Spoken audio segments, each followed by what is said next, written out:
Welcome to the Big Movement Podcast. If you're ready to create results and make huge strides in your business, finances, personal development, and health, then you're in the right place. Pushing past excuses and powering through procrastination can be a challenge alone. Here, you'll get the support, tools, and knowledge you need to get to the level you desire in your business and life. Let's get started with your host, Byron Ingram. And welcome to another episode of the Big Movement Podcast. Today we have Justin Devonshire, who helps coaches, experts, and trainers, and also speakers attract more clients and create a scalable income by creating expert authority positioning quickly.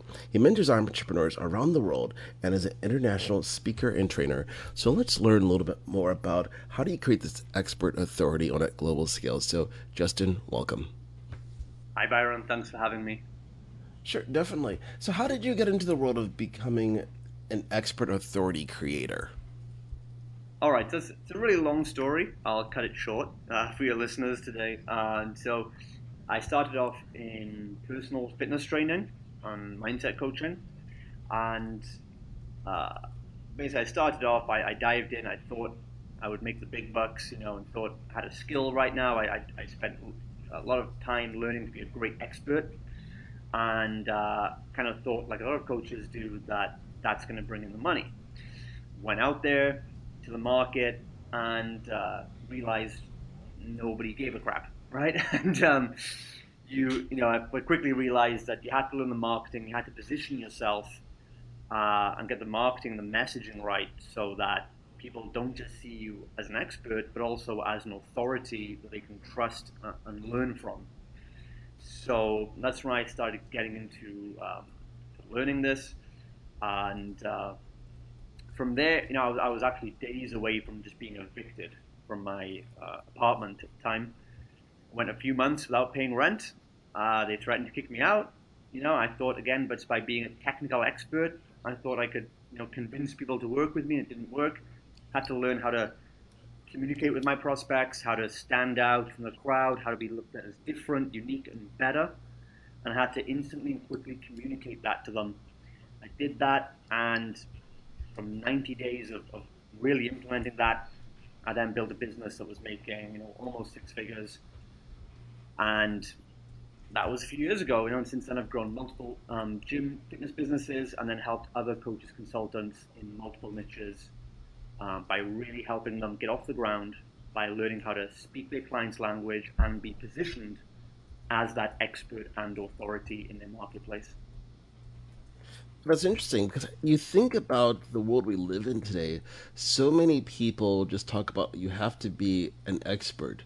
But when you look at the world as a whole, there's experts everywhere, but you only listen to people that are in positions of authority, which is entirely different.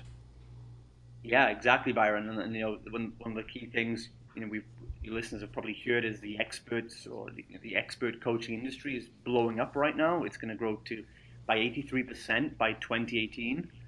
So, on one hand, like I said, everyone's an expert now, and anyone listening to this, whether they're a life coach, a fitness trainer, a business mentor, you've probably seen more and more people in your space come onto the scene. And this is a good thing and a bad thing. I mean, it's a challenge and an opportunity. So the challenge is that there's just way more competition. Everyone's shouting at the same audience. That's the challenge of it. The opportunity is, though, that it shows more people than ever are looking for professional help and guidance. And the way to make the most of this and to benefit and help more people is going to be that you have to show people that you are head and shoulders above the rest, and you can help them through the messaging. So yeah, it's definitely a real situation right now. It is indeed, especially when you think about the competition, because you occasionally hear from individuals saying there's so many people that are doing it already. But at the end of the day, when you think of any business, you don't have to compete with everybody. You just need to stand out enough that you attract the clients that you need to meet your goals, and that's it. Exactly. Yeah, and if you can specialize, first of all, the first thing to stand out as an expert is going to be to specialize and, show the people that you are the person that helps this type of person get this result. And that's one of the first things we teach is if you can just show that specificity, you're gonna stand out immediately just by being seen as the person for that industry. So why should someone specialize? Because you have people out there that have that mindset of that fear of missing out. Like, but what if I miss out on somebody if I specialize? Why is it so critical? Yeah, so the FOMO, huh? So Oh definitely. yes, FOMO. And I know, and you know what? I had that too. I resisted that. I was always, going against that as well in the beginning. And I think that's just a social conditioning thing we have when we're in a fear scarcity mentality around money. But if you think about it logically, when you target specifically, right now we have the tools online. Most marketing tools are built for specificity, and the more specific you are, the more people that see your advert and respond to it, the cheaper the costs are going to be. And of course, you become let's say a bigger fish in a smaller pond, which is not a bad thing these days. Everyone thinks that's the bad thing, to be a big fish in a small pond, but it's really not most of the time. Your small pond can be substantial enough to give you a six-figure plus income these days, thanks to the internet. So when you specialize like that, your advertising costs are going to go down because a higher percentage of people will respond positively to your advert, and you really want to create that polarization. And we say, the first 10 seconds of hearing about you, that person should either think, number one, this person is exactly what I need, it's like you read my mind, or they should think, I'm not interested whatsoever. So it saves your time, saves the prospect's time, and of course, when you start building that top of mind awareness that they see you as the number one person for that, they're going to remember you. So, better visibility, lower advertising costs. You can charge more money. An example of this, back when I was doing my fitness program, the local gyms around from me, they were charging like the equivalent of $60 a month for a 30-day, boot camp membership, right? Very general, open to everybody. I started charging $120, double, for a 30-day bikini body challenge, which was Ah, essentially the same program. It's the same workouts, they eat the same food, right? They do the same push-ups, but women flocked to me and my program, and they were happy to pay double simply because of that positioning. Gave me a 50% increase, and I was getting 5 to 10 applications a week, applications to work with me, whereas the competitors, a lot of them went out of business. So it can be that powerful to be specific. that is very fascinating because in that particular case, you're marketing towards a specific result. Because you think about how many women out there, it's the bikini season's coming up, and this is something that they want versus just a general workout. Yeah, And definitely. And if you think about it, that's what a lot of people in whatever industry they're in. They're trying to sell the feature, they're trying to sell the workout or the get more sales or the whatever it might be, rather than sell the end result, which is really when people create that emotional connection. That's what they're going to pay for. right, everybody wants that end result, and it's something that's often missing. Because you think about how many times people are stuck on selling the features. We're like, well, my program, it has all these things, and people tune out after about 5 seconds. Yeah, right. Because they've heard it everywhere before, haven't they? And it's the same thing over and over again. And we call that, you're selling. Are you selling the holiday destination or selling the boat that gets them there? And yeah, that's a very powerful thing that will help when you sell the benefits, which are emotional. And you can talk about the features, which are logical afterwards. But it starts with those benefits. Right. It is something that we have to do more of, especially as entrepreneurs and business owners in the world. It's focusing in on no matter what type of product or service we create, we have to ask ourselves that question. What is the end benefit? What is it that someone's going to resonate with? Because that one thing can make a business stand out immediately versus everyone else. Exactly. That's it. Those main benefits. And one thing one thing I teach my clients on that is if anyone's like struggling of how exactly do you communicate that benefit. One thing that's helped me is to look at what I would call the core benefit, which would be the emotion like one word. So if you pick one or maybe two words of emotions that your customer wants to feel. Maybe it's attractive or freedom or secure, something like that. And then you look at the situational benefit, which is the physical situation that they visualize that they would feel that emotion. So then we can say, this is for you if you want to feel, sexy and confident wearing that little black dress at the New Year's Eve party. Or this is perfect for you if you want the financial freedom and to be able to give your family exactly what they need and take them on that holiday to Disneyland. So it's taking that core emotion and then the situation they can apply it to. And if you get those things right, then that's going to create much more of a pull, and people will pay a lot more money for that. Like I showed earlier, even double compared to your competitors. Right. And, that is so valuable because if you think about it, those two key components there with that emotional benefit and tying it into that particular situation, what do they want to feel, whether it's the beach, it's the bikini season, it's the New Year's party, now they know that this is that path that they should take versus, oh, let's just go work out. Well, that doesn't have the same emotional impact as, do you want to fit into this outfit for this event later? Obviously, someone's going to say yes, so they're going to do what it takes to get there. Exactly. And it goes the other way with the pains as well, so we know that, if you really want to get people's attention, a lot of marketers go wrong with their kind of authority positioning because they talk about the solution first a lot of the time, where if you think about most people, they're walking around, they're focused, the conversation in their head is on themselves and their problems first, right? Because everyone's offering solutions, but if you can meet them on their wavelength with the problems they're facing and you show them you understand that, then they're going to care that you know about the solution. So we can use the same technique for the pain point. So we can say, what's the emotional core pain they feel every day right now, and what is the situation that triggers that pain for them?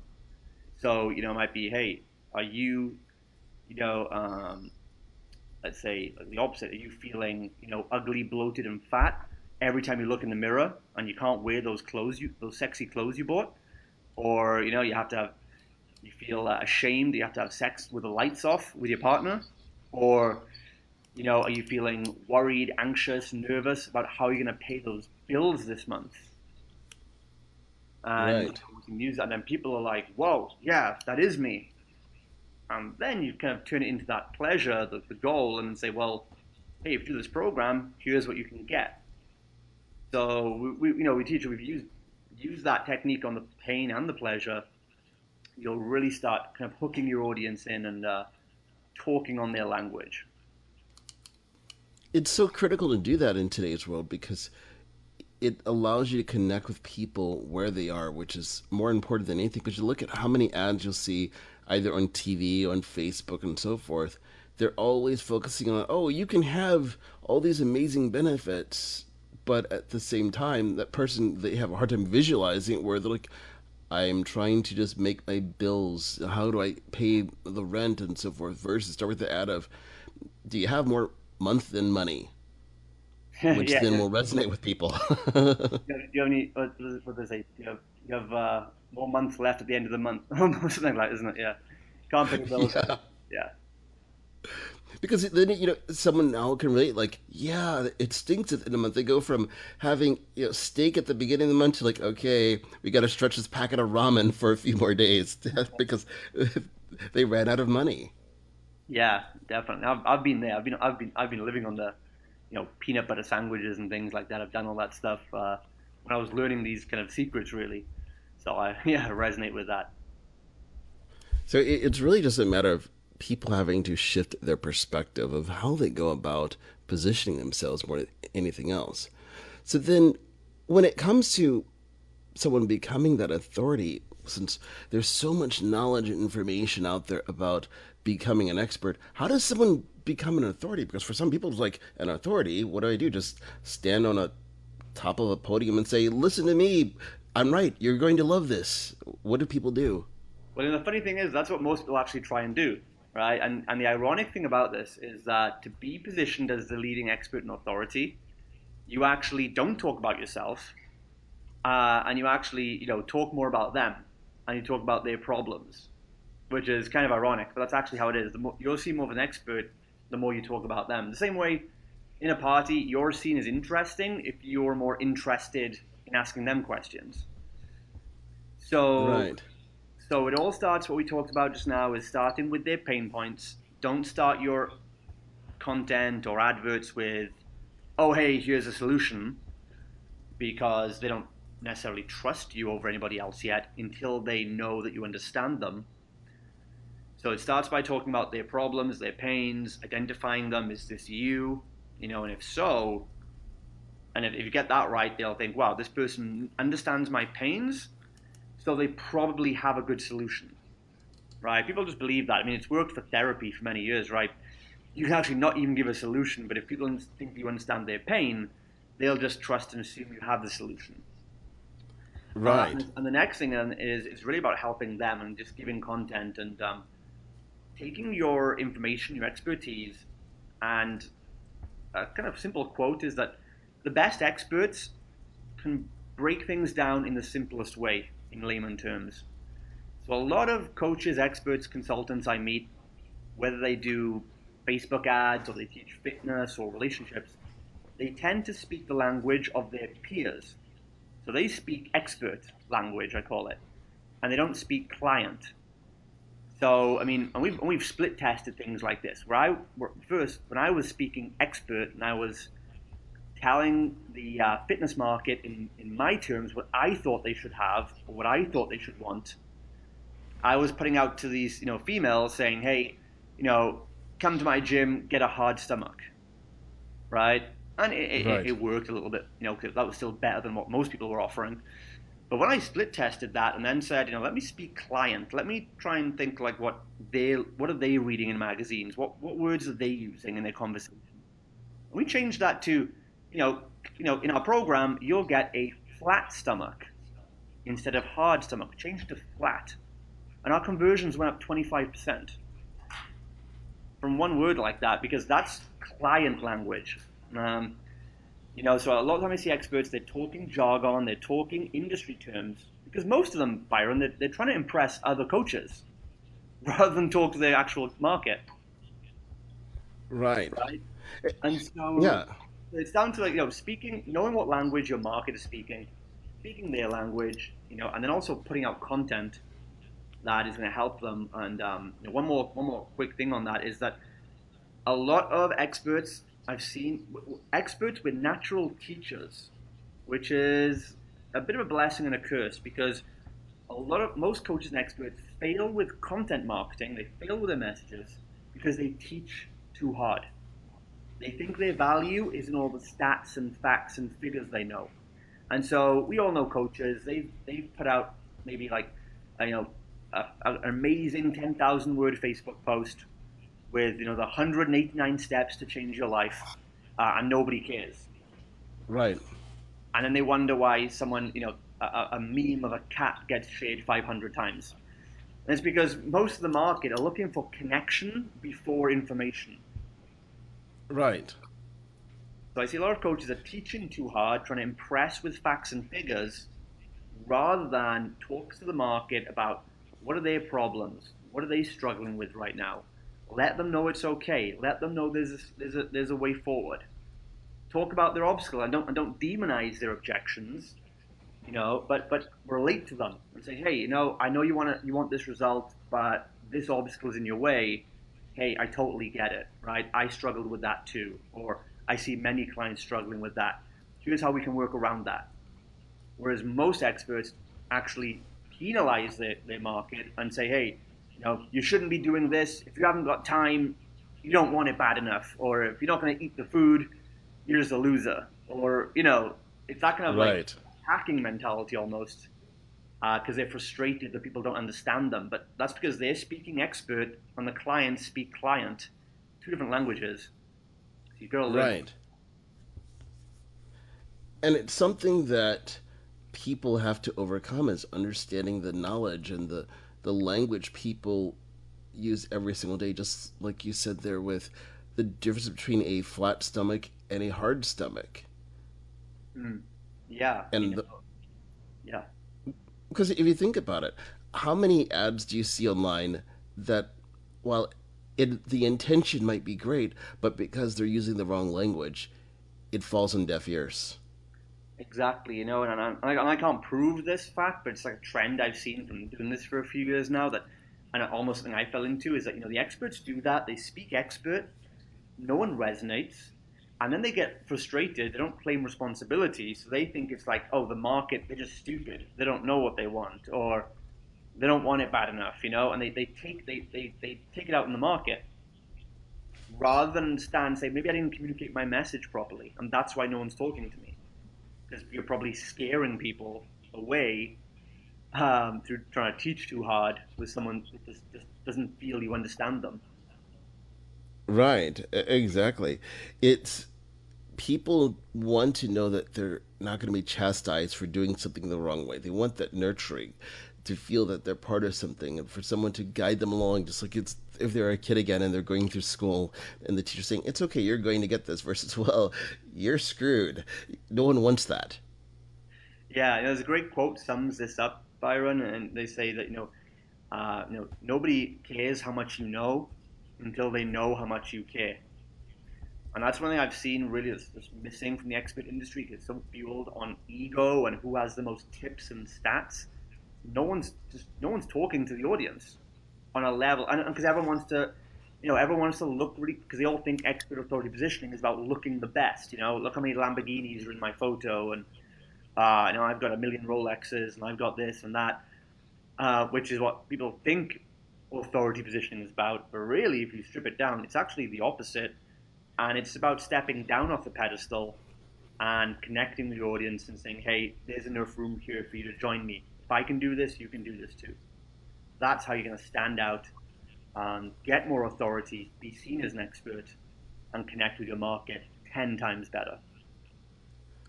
Exactly. You have to do it in today's world to connect with people on that level, because when if people are on that podium, it creates that barrier where someone says, I don't believe I can do what that person did. Mm-hmm. Versus when you're sitting next to somebody saying, here's how you do it. This is exactly what I did. And then you give them that hero's journey, saying, here's where I was just a few years ago. I was where you are, where you're eating ramen, you're doing all these things. And now suddenly like, oh my gosh, you really are just like me. Now they believe it's possible. Exactly. Yep, totally right. The more you show your objections, and so you're just a flawed human like they are, and they see implicitly that you have the results. But if they think, oh, this guy has the results, but oh, hey, he's a human too. He's messed up, or he's having a down day, or he ate burger and pizza on the weekend and he still looks like that, or he flopped in business and still has that money. That's when they think, wow, I want to do their system so I can still mess up and get the results. Right. Yeah. And that's the truth of it. Sometimes it seems counterintuitive based on the education system that we go through, because you look at the people that are standing in the front of the classroom, like the teachers, the professors, you think that they're supposed to have all the answers, versus you want to be vulnerable and tell people that, hey, we're going to go through this journey and I might not know all the answers, because then you're omnipotent, and then, well, you wouldn't have to teach anything. You just have all the money you need then. Exactly right. And it goes right back, close that loop on being a specialist, where you have the awareness and vulnerability to say to your audience, hey, I'm the specialist in this. And like if you're a Facebook ad specialist, it's like, I do this, but hey, you ask me about Google ads, I don't know. But hey, here's this other guy who's a specialist in Google and he'll help you out. And you can say that, you can always get affiliates and kickback revenue from that. But again, yeah, the experts have that ego and they're too afraid to not know everything. But when you actually just show people, oh, I don't know everything. I know this topic like really insanely well, but I can't know everything. People will forgive you for that because they're human too. Right, exactly. People want that humanity, that sense of connection, of knowing where the limitations are. And ultimately, people respect someone more when you say that, hey, this is not my area of expertise. I want you to talk to this person here and then, because this is what they do day in and day out. And people, it makes a difference to people because of that. Exactly. Yeah. So again, as a specialist, it's all paradoxical and ironic again. And that's why most people can't get this, is because you're saying, not saying you're a specialist because you know everything. You're saying that you're a specialist because you know everything on this one topic, but there's still loads you don't know about. And that's what you have to do in today's world, because if you think about it, I always tell people, if they're confused about why it's important to be a specialist in today's world, just look at the differences in what people make in the world of medicine. If you talk to, let's say, just a regular family doctor, let's say that, for example, they're making $100,000 a year. Well, that's great. They're helping just the general medical issues that someone's having. But then if you're going to, let's say, get into a specialized heart surgeon or a neurosurgeon of some sort, suddenly it goes from $500,000 a year to, let's say, $900,000 a year, because they specialize in doing one thing and being the absolute best at it. Exactly. Yeah. And then if you become the specialized surgeon for kids, goes up again, right? Right, exactly. The more specialization there, the better. But it's something that we don't think about in the masses, is that we're missing out on. If you look at the people, let's say a pediatric neurosurgeon, they're completely booked. They're always busy, because by being a specialist and diving into that level, well, now people are sending others to them consistently. That they don't have to work as hard to attract clients as the general practitioner does, because they're marketing to the masses, versus they're only now a handful of people. It goes back down to being a big fish in a small barrel. Mm-hmm. And that's exactly what they become. Exactly. Cut right through the noise, and there you are.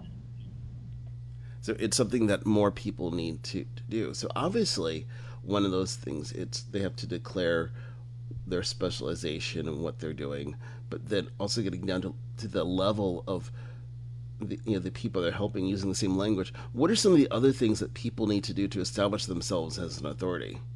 So there's basically 6 steps, Byron, that I walk people through, and I think if you do these 6 steps in sequence, you can have a very profitable, powerful expert business. So the first step, as we've talked about, is identify your target customers and be able to speak their language. You've got to know their pains, you've got to know their desires, know their obstacles of why they think they can't get there.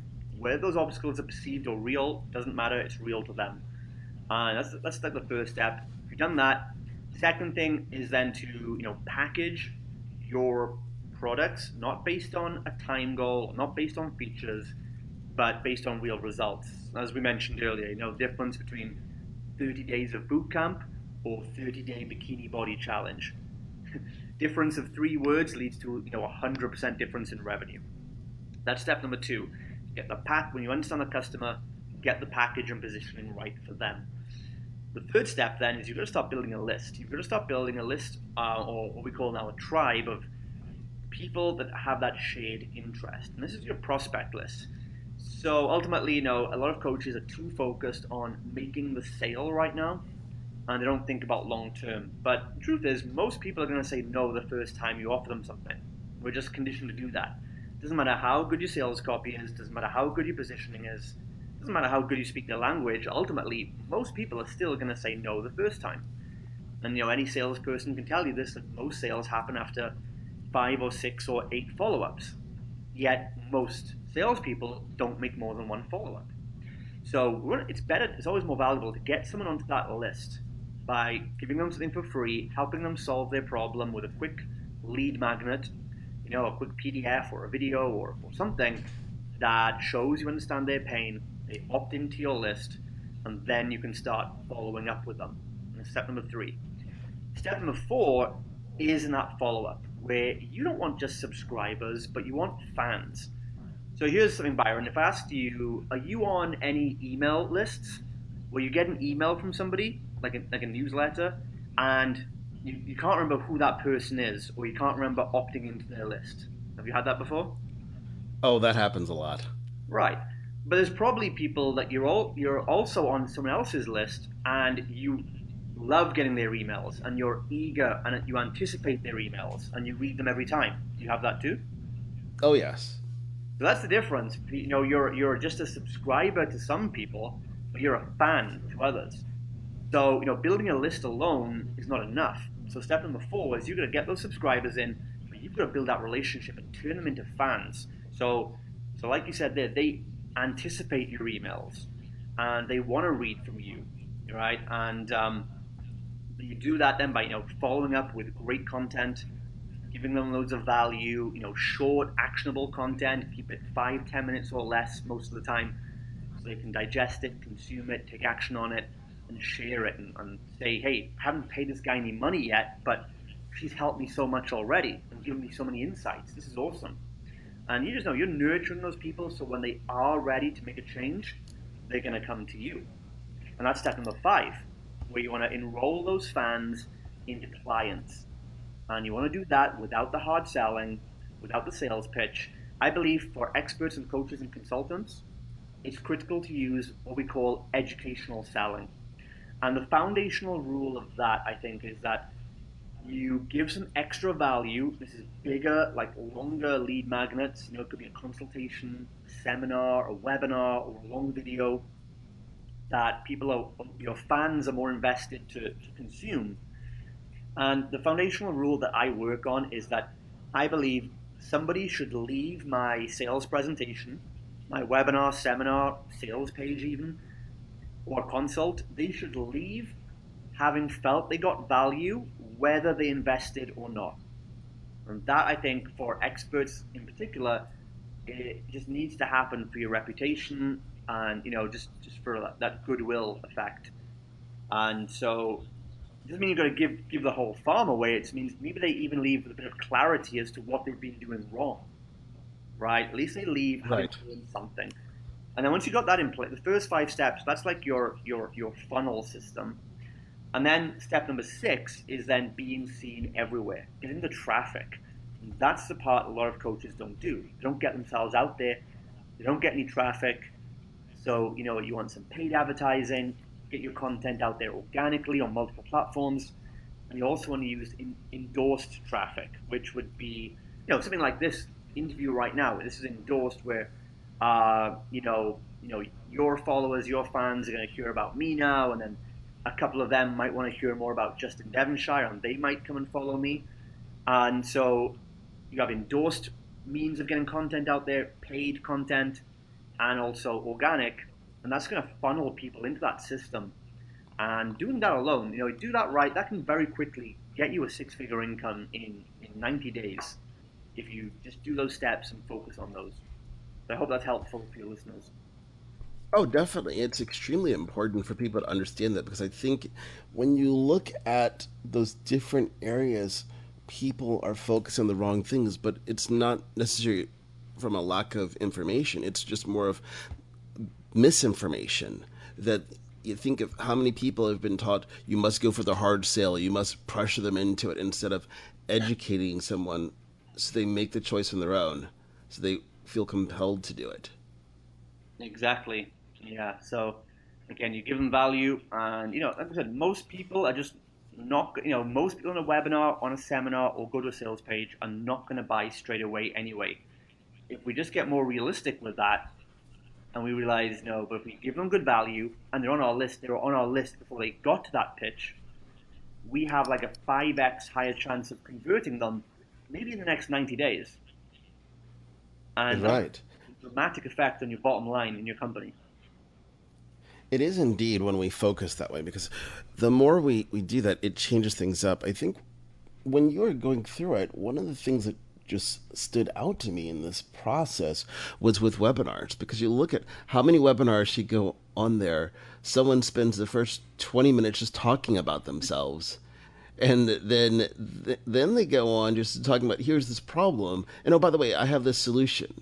But there's really no value. So when someone looks backward, like, well, there's 40 minutes of my life I can't get a refund on. Yeah. I put a post up the other day, Byron, on my Facebook wall, and people go and find that. And I said, how many webinars have you watched in the last 90 days, and how many have you acted on? And it was just a huge backlash, like tons of comments. People that I don't watch webinars anymore, haven't got time for that, because and a lot of them saying what you just said, right? And I think it's because the market is moving on a little bit now. We're getting more and more time crunched, and that's why I mentioned earlier briefly. Keep your content 5 to 10 minutes most of the time. People want sound bites now.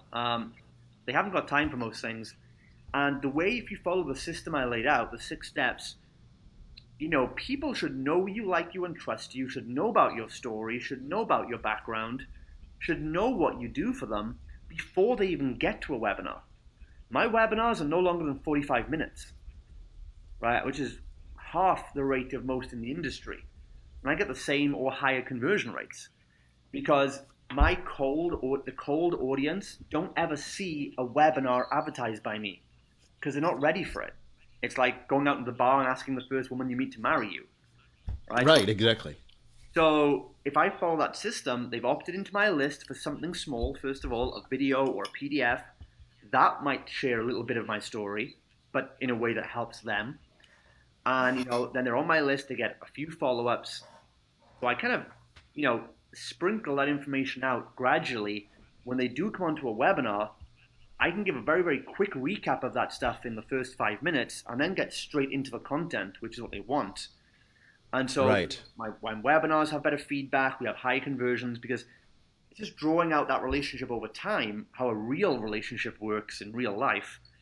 And I think up till now, the webinars have worked that way, sending cold people to watch 90 minutes, but the market moves on. Things get saturated. And I think we're at that point of saturation now where coaches and experts have got to evolve, or they're going to get stuck in the old ways, which, maybe worked for the big guys 5 years ago, but the numbers today, and we've done like hundreds of thousands of dollars of like Facebook ads testing. We know from our numbers that the same numbers don't work like they did 3 years ago. It costs 10 times more to get a cold prospect to a webinar today, and the conversions are going down because everyone's seen the same Right. offer before. So coaches, experts, you got to change things up, build real relationships over time, and look to monetize on the back end. Don't go out there and ask people to marry you tomorrow. You got to date some people and show them some love and buy them some dinner first. Right. You gotta add a little romance to the whole thing. You just have like, hey, come on.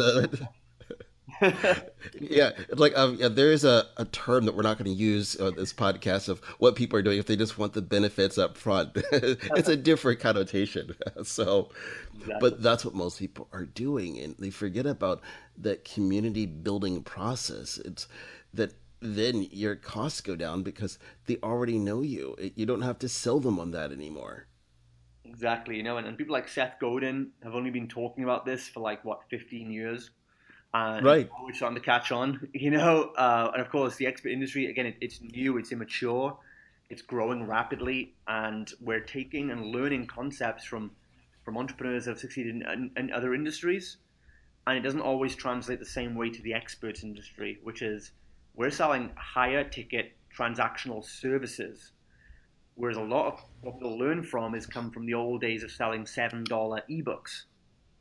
Right. Different, you can do that kind of stuff for that, but then what we sell is a high ticket service is not the same as a low ticket product, and they need to be sold and relationships built in very different ways. Right. And I think one of the things that people have to understand, especially when you're putting yourself out there, specifically with webinars, instead of spending 20 minutes talking about yourself, my personal thing to do is saying, hey, here's 30 seconds about me. You want to know more? Here's this link you can go to that has my bio, my website, where you can learn all sorts of great things, or you can even follow me on Facebook, where you can see all the quirky stuff that I talk about, and then dive in. Because then you're encourage them to get to know you on that personal level, seeing this type of stuff that you're talking about, inviting them into your world if that's their first exposure. But then you're honoring their time. You're not spending it like talking about themselves. Like they came there for a reason. They might not have invested dollars up front, but they're investing time. It's just as valuable. Since I don't know about you, but I have not cracked the code on how to create more time. since we're still at that hard limit of 24 hours each and every day. Nope, still working on that one, Byron. I'll let you know when I figure it out. Yeah, I'll keep you in mind on that one. Like, and I crack it, you're gonna hear me just saying "Eureka," and we're like, "I figured it out." Just don't hold your breath on it. You might turn into like a blue Smurf or something in the process. But it's something that we have to do is honor people's time, and just like you said, you give them something that they can take away from it. Because you look at how many webinars you go on, you're like, "Well, I didn't learn anything," versus, "Oh wow, that helped me." Because then from that aspect, if you help someone, how many more times are they likely to tell other people about you, and someone that they tell about might actually buy from you? Mm-hmm.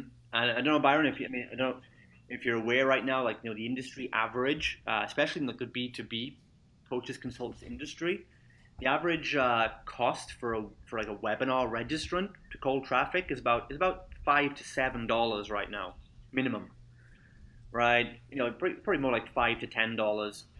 Right now, in the last webinar campaigns we've done, where we retarget only our warm audiences that know us and trust us already, we paid like $3 for a webinar lead, or less a lot of the time.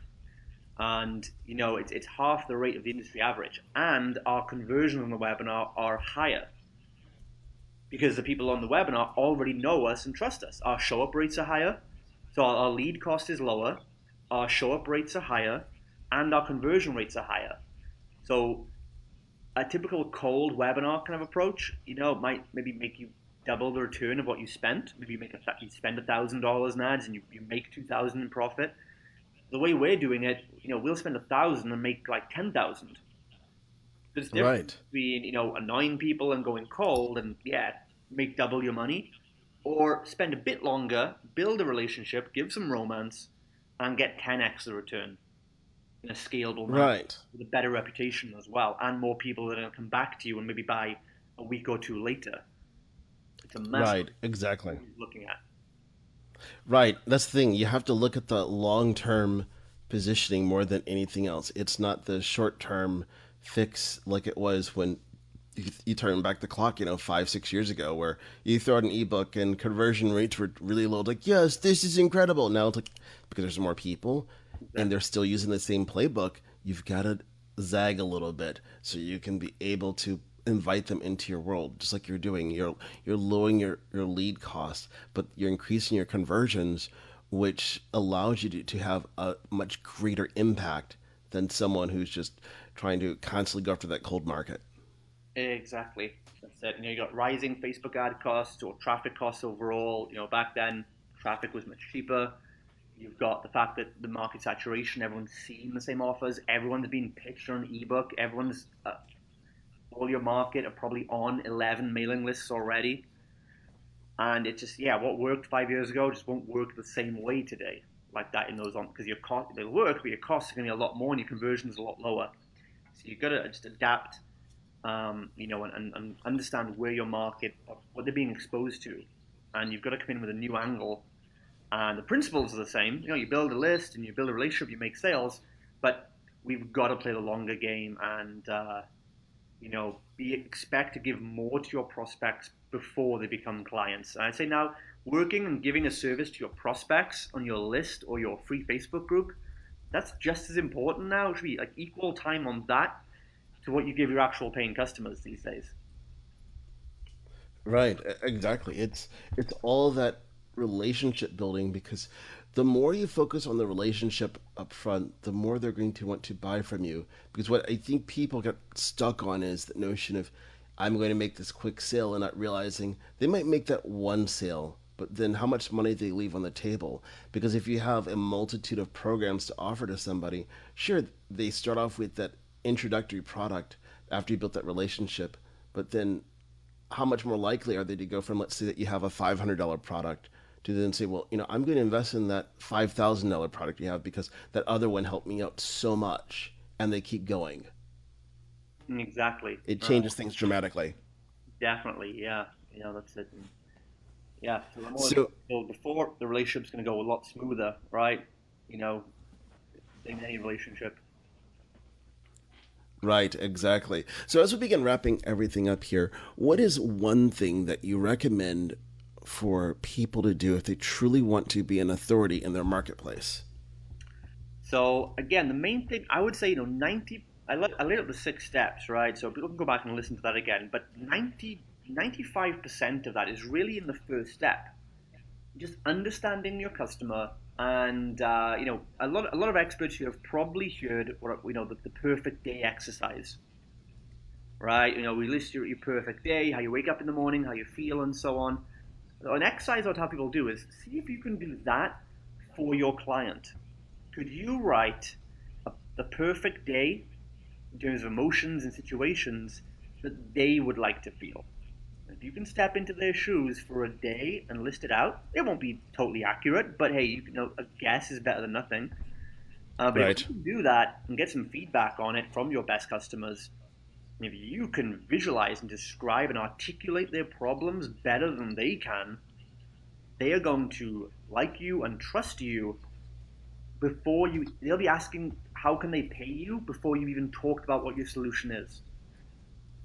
That's how powerful understanding their pain and just connecting with them really is. Again, like if they know that you understand exactly what they're going through, they will assume you have the solution and assume automatically and instantly that you are the person to help them with that.